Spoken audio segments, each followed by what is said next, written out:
Did you know that Kuon was set in the Heian period because, according to producer Taniguchi Yatsushi, it was a strange time even in Japanese history, a time where it wouldn't feel so strange to see all sorts of monsters and beasts. He also enjoyed the appeal of the Heian lifestyle, makeup, and music, which played a large part in Kuon's aesthetics.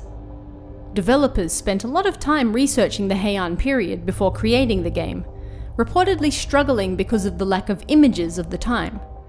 Regardless, they still learnt a lot and employed what they learnt in the game. Abe no Seimei, who appears in the final phase of the game, was originally intended to be a man, just like her real-life counterpart, but the developers felt that this masculine image didn't suit the game well, so they turned him into a woman instead. Taniguchi claimed that while it can be nice to control a strong protagonist that defeats enemies with ease, he was hoping to create a certain sense of fear when people played the game. Thus, a female character was more suitable. The game's villain, Ashiya Dolman, was also based on a real person, and his real-life rivalry with Abe no Seimei plays a large part in the game's plot. The game was split into 3 separate scenarios to also aid in building tension. Developers wanted players to wonder what was coming next, and by splitting the game into 3 sections, they would be left wondering each time they completed a phase. The Tempest and peeking systems were also included to make players feel uneasy and tentative about what lurked around each corner. When people come across something unexpected, they might jump or scream, so the developers transferred that over to the game's Tempest system, which sees the player character jumping and falling briefly into panic mode. Utsuki and Sakuya, the characters from the first 2 phases, were also given opposing weapons to help with the unnatural feeling. Utsuki, a shrine maiden, with a knife, and Sakuya, an exorcist in training, a fan. The seal system also featured silk sealing many doors throughout the mansion that could only be unsealed with a cloth covered in the appropriate blood, which was a successor to the system used in Rune, one of the producer Taniguchi's previous games. The same developers from Rune also worked on Kuon, making the system incredibly easy to implement. The summon system, which sees characters summoning help from various cards within the game, was also adopted from Rune. Artist Kyosuke Chinai worked on the art for Kuon, and was found after a long search by the PR team for someone who could properly convey the particular atmosphere they were after. They wanted art from the game that was not only scary, but conveyed the fear that the characters themselves felt as well. When the PR team finally came across Chinai's work, they agreed unanimously that he was the one. The game was named Kuon because the producers wanted to use either the number 4 or 9 in the title, both of which are considered to be unlucky numbers in Japan, to immediately portray the game as horror. In the end, 9, or Ku, won out, with the pronunciation of Kuon sounding like either 9 grudges or eternity. Tales of horrific accidents or strange happenings in the office aren't unheard of when developers in Japan are working on a horror game, and Kuon was no different.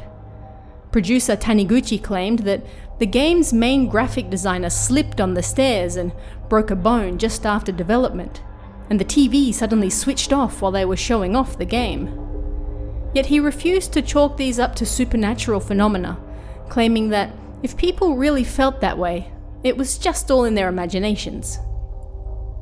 In typical From style, the method of storytelling in Kuon can be a little obtuse and take some time to decipher. This is made harder by the fact that the yin phase, the phase most players begin with, is actually, mostly, a dream. This is never stated in-game, and it's left to players to piece the information together from in-game files and playing through the other phases to catch the seemingly contradictions. Unbeknownst to both the player and the player character, Utsuki has already merged with her sister by the time you start playing the yin phase, so much of what you see is seen through the eyes of an unstable mind, fading in and out as both Utsuki and her sister, Kureha. This is the reason that parts of the yin and yang phases don't seem to match up, or overlap entirely, with both characters doing the exact same thing. The yang phase with Sakuya takes place completely in reality, while the yin phase mostly takes place in Utsuki's degrading mind. Despite high expectations for the game before its release, Kuon sold disappointingly low numbers in Japan. It was still localized and sold to the West, but its poor performances outside of Japan as well meant that the game received only a limited print run, and because of that, it's now considered one of the rarest PlayStation 2 games overall. Prices for second-hand US or European copies tend to sell for several hundreds of dollars, while Japanese versions go for slightly cheaper. FromSoftware's later success with the Dark Souls games saw people heading back to their earlier games to try them out as well, helping Kuon's price to rise. The ending of Kuon was left open for a sequel, which the producers had already started planning. The game would explore what happened to Utsuki and Sakuya after they left the mansion when Utsuki was reborn. But sales numbers were unfortunately so low that the sequel was shelved.